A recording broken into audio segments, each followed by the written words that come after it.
गुरु प्यारी साथ संगत जी, चैनल दिव्य प्रकाश पर एक बार फिर से आपका स्वागत है।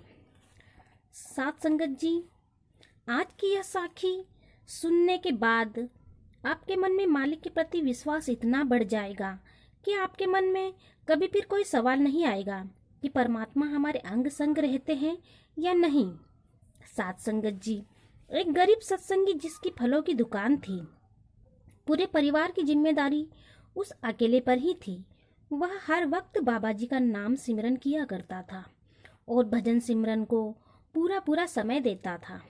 उसके मन में एक इच्छा थी कि वह ब्यास जाकर बाबा जी के दर्शन करे, लेकिन उसके पास इतने पैसे नहीं थे कि वह ब्यास जा सके। वह अपने फलों की दुकान से हर महीने कुछ थोड़े पैसे बचाता रहता था कि जैसे ही ये पूरे हो जाएंगे तो बाबा जी के दर्शन करने जाएगा। लेकिन जो थोड़े बहुत पैसे आते वह घर खर्चे में ही निकल जाते थे। कभी कभी वह बहुत निराश हो जाता था कि ए मेरे मालिक, वो दिन कब आएगा जब मुझे आपके दर्शन होंगे। मगर उसके मन में यह विश्वास था कि मुझे बाबा जी के दर्शन जरूर होंगे। ऐसे ही वह ईमानदारी से अपने कामों में लगा रहता था। एक बार बाबा जी सत्संग फरमा कर वापस आ रहे थे तो रास्ते में ड्राइवर को गाड़ी रोकने को कहा। ड्राइवर ने गाड़ी रोक दी।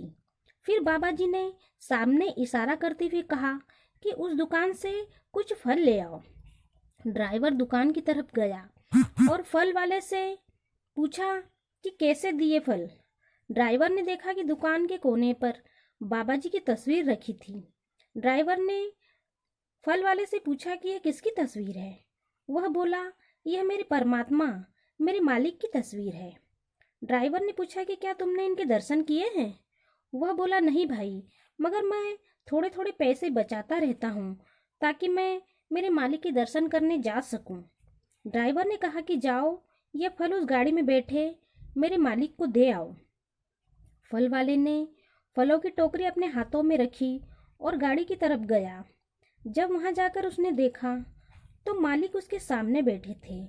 खुशी के मारे वह कुछ बोल नहीं पा रहा था, बस रोए जा रहा था। उसकी आंखों से आंसुओं की धाराएं बही जा रही थी। तभी बाबा जी बोले कि अरे भाई, हम तुमसे मिलने यहाँ आए, क्या तुम्हें अच्छा नहीं लगा जो तुम रो रहे हो। फल वाला बोला कि हे मेरे परमात्मा, मुझ जैसे छोटे आदमी को आप स्वयं मिलने के लिए आ गए। आपने मुझ पर इतनी बड़ी दया की है कि मैं शब्दों में बोल नहीं पा रहा हूँ। मैं तो इस दया के काबिल भी नहीं था, मगर आपने इतनी मेहर मुझ पर कर दी। उसने फल बाबा जी को दे दिए और उनके पैरों की धूल अपने माथे पर लगा ली। बाबा जी फल लेकर उससे बोले कि अब तुम खुद ही आना मुझसे मिलने, मैं बार बार तुम्हारे पास नहीं आऊँगा। और वहाँ से चले गए। उस दिन से इस फल वाले की दुकान पर बहुत बरकत होने लगी।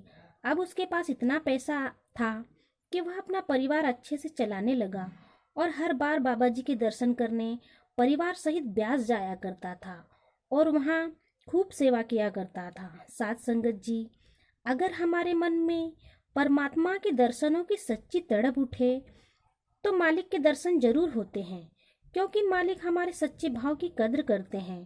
परमात्मा के लिए हमारे मन में विश्वास पहाड़ की तरह अटल होना चाहिए। हमारा विश्वास एक पल के लिए भी न डगमगाए। अगर इतना दृढ़ निश्चय जिस दिन हो जाएगा, उस दिन परमात्मा के दर्शन निश्चित ही हो जाएंगे। इसी के साथ यह साखी यही समाप्त होती है। इसी तरह की ज्ञानवर्धक साखियाँ सुनने के लिए आप हमारे चैनल दिव्य प्रकाश को सब्सक्राइब कर लीजिएगा जी। फिर मिलते हैं अगले वीडियो में। तब तक के लिए खुश रहिए, प्रसन्न रहिए और मालिक का भजन सिमरन करते रहिए। राधा स्वामी जी।